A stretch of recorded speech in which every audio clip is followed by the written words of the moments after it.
याद रखो जालिमों, संविधान के दुश्मनों, भारत के संस्कृति के दुश्मनों, ये मत भूलना माइनॉरिटीज में भारत में मुसलमान हैं, हमारा रक्षक सबसे पहले अल्लाह है, दूसरे नंबर पर भारत का संविधान हमारा रक्षक है।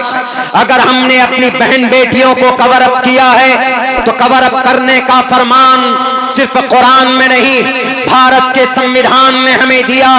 ये मत समझना कि मुसलमान संविधान को नहीं जानते। भारत के संविधान का अनुच्छेद नंबर 26 कहता है freedom to manage, freedom to manage religious affairs. Manage का क्या मतलब है? फ्रीडम टू मैनेज, अपने धर्म के फरमान के मुताबिक जिंदगी गुजारना।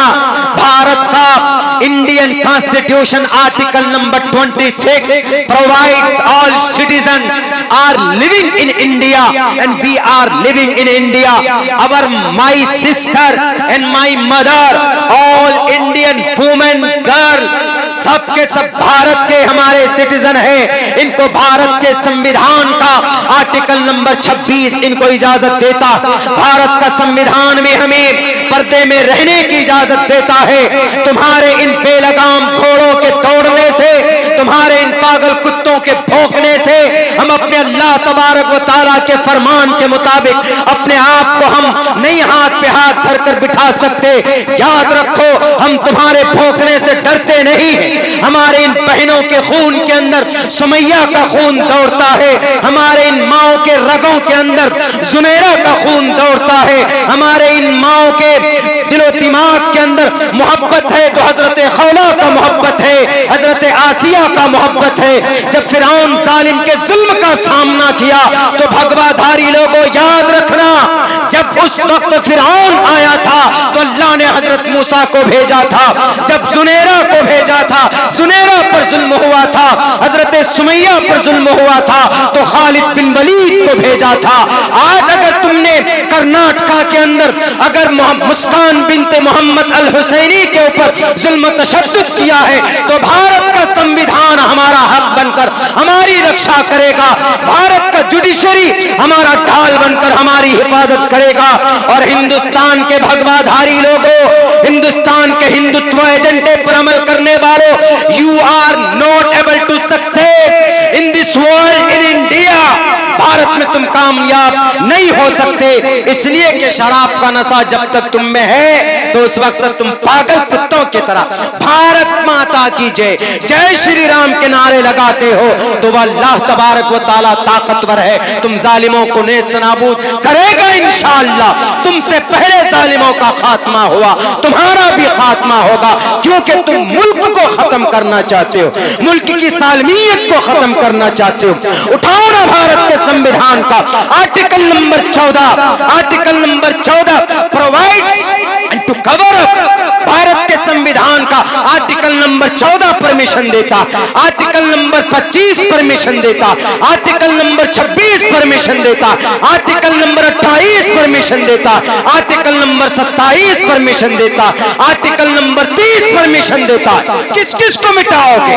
भारत माता की जय बोलने से पहले, जय श्री राम का नारा लगाने से पहले पहले हम उन नौजवान साथियों से कहेंगे कि पहले इन संविधान की इन अनुच्छेद को पढ़कर देखते और तब तुमको अकल और होश आती। हमको यकीन है अगर तुम पढ़ोगे तो तुम गले में पट्टा डालकर हमारी बहन बेटियों का तुम सम्मान करोगे, उनकी बेइज्जती नहीं करोगे।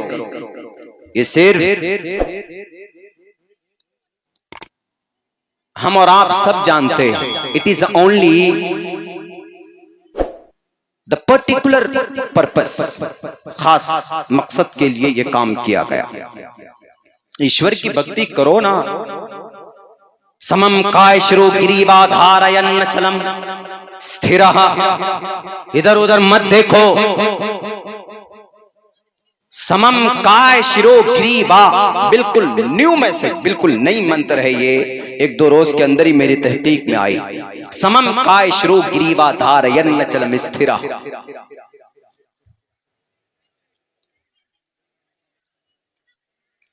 श्रीमद् भगवत गीता तीसरे अध्याय का यह 5वां मंत्र है, तीसरे अध्याय का 5वां मंत्र।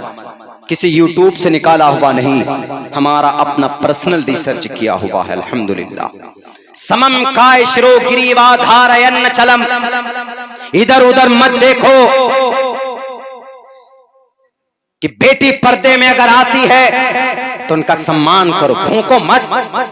समम काय शिरो काय काय काय मीन्स काय शिरो ग्रीवा, शिरो सर, काय शकल, ग्रीवा गर्दन।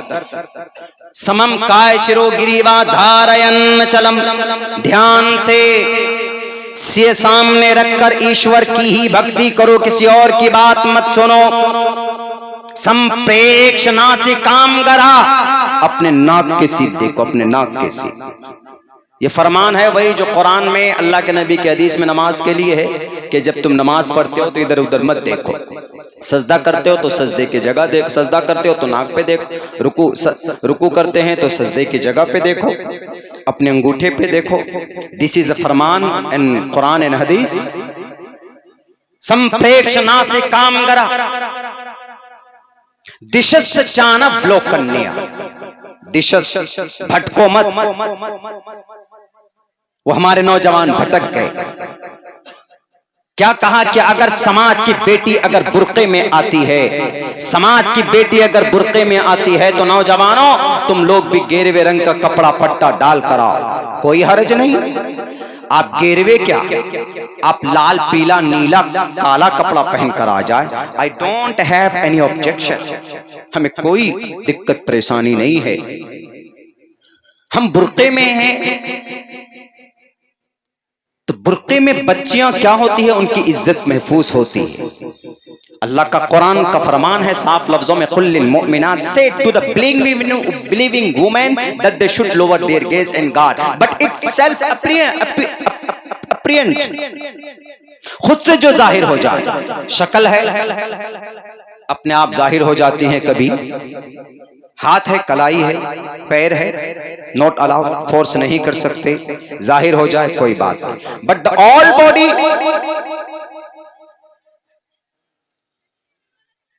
पूरे जिस्म को पर्दे में रखो, अल्लाह का फरमान है।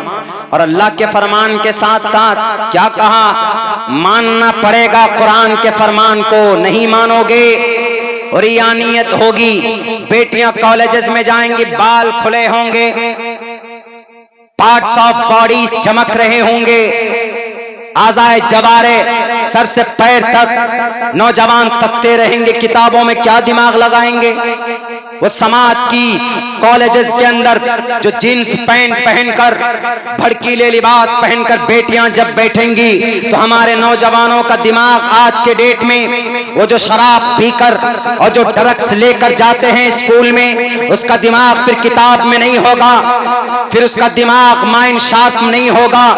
वो फिर अपने भारत के अंदर, भारत के लिए डॉक्टर एपीजे अब्दुल कलाम के तरफ 5 के 5 मिसाइल नहीं बना पाएंगे।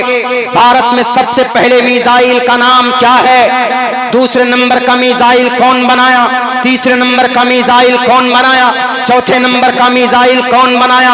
109 मुल्कों का, 109 मुल्कों के साइंसदानों ने घुटने टेक कर डॉक्टर एपीजे अब्दुल कलाम को सजदा किया और कहा कि सर, सबसे ज्यादा ताकतवर रॉकेट आपने बनाया है स्पेस में, हमारे सैटेलाइट को आप अपने अग्नि, नाम बताता हूं, अग्नि, त्रिशूल, पृथ्वी, ये नाम है भारत के एपीजे अब्दुल कलाम के तरफ से बनाए हुए उन मिसाइलों का, जिन्होंने पढ़कर मेहनत करके कॉलेज यूनिवर्सिटी के अंदर मिसाइल बनाया। और आप क्या बना रहे हो इन लोगों को, जय श्री राम का नारा लगाओ, क्या फायदा होगा इस देश का, क्या भला होगा इस देश का। वो बेटी तो स्कूटी पर बैठकर जा रही थी असाइनमेंट जमा करने के लिए, वो जो भेड़िए होते हैं ना, वो भूखे जो कुत्ते होते हैं, वो इसी तरह भौंक रहे थे, किस किस पर? जैसे रास्ते से अगर कोई हाथी गुजरता है तो बहुत सारे पागल कुत्ते भौं भौं भौं भौं करते, लेकिन उसने साबित कर दिया कि तुम इस देश के हक में हो और हम इस देश को गिराने के हक में। असाइनमेंट जमा करने जा रही थी ना, तो आपको उनको हथेली पर बिठाकर उनका असाइनमेंट जमा करते कि बहन आप असाइनमेंट लेके जा रही हो, चलो हम आपको आपका हेल्प करते। लेकिन नहीं, क्या करें? जय श्री राम, जय श्री राम, जय श्री राम का नारे लगे। तब मजबूरन उस बेटी ने क्या कहा? अल्लाहु अकबर, अल्लाहु अकबर। तब कहा, और उसने ये बता दिया है तुम जैसे जालिमों को जो इस देश की संस्कृति को, संविधान को, कानून को नहीं मानते, अपने शास्त्रों को भी नहीं मानते। अपने शास्त्र में क्या लिखा उनका? तुम्हारे शास्त्र में लिखा है कि यत्र यत्र नारयस्तु पूजन्ते रमन देवता।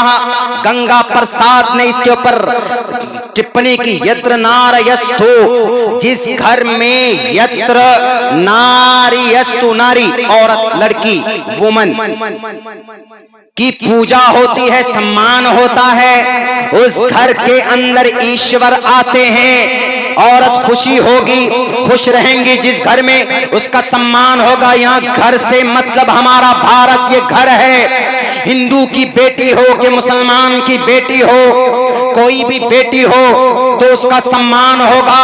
तो ईश्वर के तरफ से कृपा होगा, ईश्वर के तरफ से मेहरबानी होगी, अल्लाह तबारक व तआला के तरफ से रहमो करम के फैसले होंगे।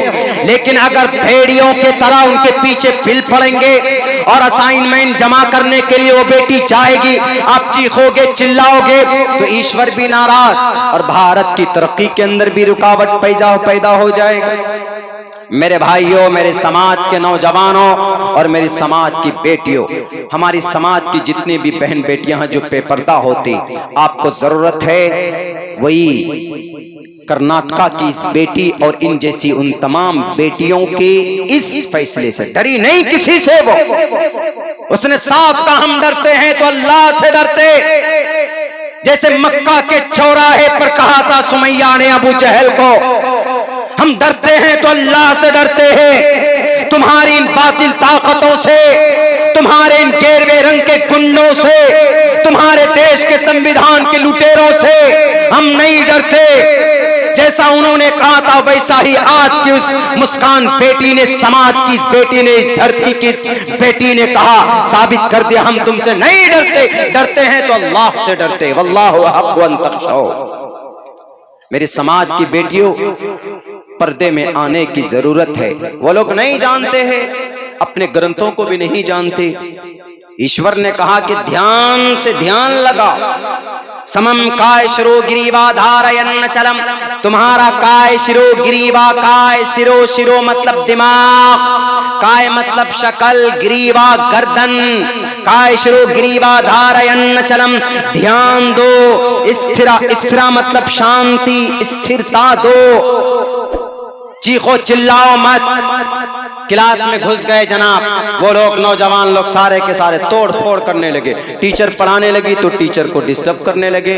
याद रखो, कर्नाटका के मेरे उन नौजवान साथियों को कहता हूं, अगर टीचर को तुम सम्मान नहीं दोगे तो तुम चीख चिल्लाकर मर जाओगे। अगर टीचर की गुरु की अगर तुमको उनका शराप लग गया ना, तो you will be not a good person, you will be not succeeded in the world and after here. तुम नहीं कामयाब हो सकते। क्यों? क्योंकि कह दिया है पंडित दयानंद सरस्वती जी ने साफ लफ्जों में, मात्रमान पित्रमान चार्यावान पुरुषो वैदहा। इंसान बड़ा बनता है चार्यावान की निगरानी में। उसका टीचर, उसका गुरु खुश होकर उसको पढ़ाता है तो वह इंसान आगे बढ़ता। और आप घुस गए जनाब जय श्री राम का नारा लगाते हुए इंस्टीट्यूट के अंदर। दो टोक लफ्जों में कहूंगा मैं यूनिवर्सिटी के अथॉरिटी से, the Kerala high court, this burning issues cropped up in Kerala High Court in 2016 in Fatima Bashir versus CBSE. CBSE, what is the meaning? हमारे नौजवान जानते हैं। CBSE, Central Board of Secondary Education, CBSE का full form है। कब बना ये CBSE? 1929 में बना। और सीबीएसई इसके पेरेंट्स कौन है, किसके अंदर चलता है? ये इंडियन मिनिस्ट्री के अंदर चलता है, एजुकेशनल मिनिस्ट्री के अंदर चलता है। और सीबीएसई के अंडर में अफ्लेक्शन जो दिया गया है वो तकरीबन 28,2684 स्कूल उसके अंडर में आते हैं। एक पैटर्न है, एक निसाब है। तो ये सीबीएसई बड़ी ताकत रखती है। तो सीबीएसई ने क्या किया? सीबीएसई ने साफ कह दिया the dress code will necessary dress code apply किया। Was challenge in Kerala high court against hijab, not allowed to sit in the entrance exam. CBSE board ने कहा कि हिजाब पहनकर बच्चियां हमारे स्कूल के अंदर दाखिल नहीं हो सकती। तो पता है केरला हाई कोर्ट ने क्या कहा? केरला हाई कोर्ट ने केरला हाई कोर्ट रूल्ड, फैसला दिया नो, हिजाब, वेयरिंग हिजाब essential practice of Islam. If anyone appear and participate with the hijab in the exam, so should to allow, उसको इजाजत मिलनी चाहिए, क्योंकि इनका पर्सनल, इनका धार्मिक मसला है। और धर्म पर अमल करने की आजादी कौन देता है? भारत का संविधान देता है। इंशाअल्लाह कर्नाटका की धरती पर जीत होगी किसी की, तीन बुर्का पहनने वाली बेटियों की होगी। वक्ती तौर पर तुम बातिल ताकतें आजमा लो। उन 2 कॉलेज वालों को कहूंगा, सन 2016 के अंदर भी केस हम जीते और Indian institution of science of medical of science ने भी कहा इजाजत नहीं होगी हिजाब पहनकर आने वाले बेटियों की। हाई कोर्ट में गए, सुप्रीम कोर्ट में गए, सुप्रीम कोर्ट से भी केस हम जीत करके लाए। इंशाअल्लाह कर्नाटका के अंदर ये कोर्ट भी 8 तारीख को हियरिंग होनी थी, पूरी कंप्लीटली नहीं हो पाई। इंशाअल्लाह हम वहां से जीत कर लाएंगे, इसलिए कि अल्लाह तबारक व तआला साफ लफ्जों में कहता है मन कान लिल्लाहि कान अल्लाहु लहू। अगर तुम अल्लाह की दीन के लिए अल्लाह का बन जाते हो तो अल्लाह तबारक व तआला तुम्हारी मदद करेगा। इन तंसुरुल्लाह यंसुरुकुम व युसब्बित अक़दामकुम। अल्लाह की वहदानियत के लिए, अल्लाह के फरमान पर अमल करने के लिए अगर समाज की बेटी हिजाब लेकर आई है आगे, तो इंशाअल्लाह वो अल्लाह देख रहा, इंशाअल्लाह तबारक व तआला वो अल्लाह मदद करेगा। वो अल्लाह देख रहा है, वो अल्लाह भूला नहीं है। अगर अल्लाह ने उनकी मदद नहीं की तो अल्लाह तबारक व तआला की कोई मसलिहत होगी, इंशाअल्लाह हम जरूर आगे कामयाब होंगे। लेकिन इन फिरका परस्तों को कभी कामयाब नहीं होने देंगे। मेरे भाइयों, ये तो साफ फाइनली है ना। ये लोग खुद वक्ती तौर पर कुछ करते, वक्ती तौर पर उलमाए किराम की अरेस्टिंग हो जाती है। क्यों? एक मकसद होता है। वक्ती तौर पर मौलाना कलीम साहब की अरेस्टिंग अभी हुई, क्यों? उत्तर प्रदेश को गोल करना है, उत्तर प्रदेश को एक कटोरे में समोने की कोशिश।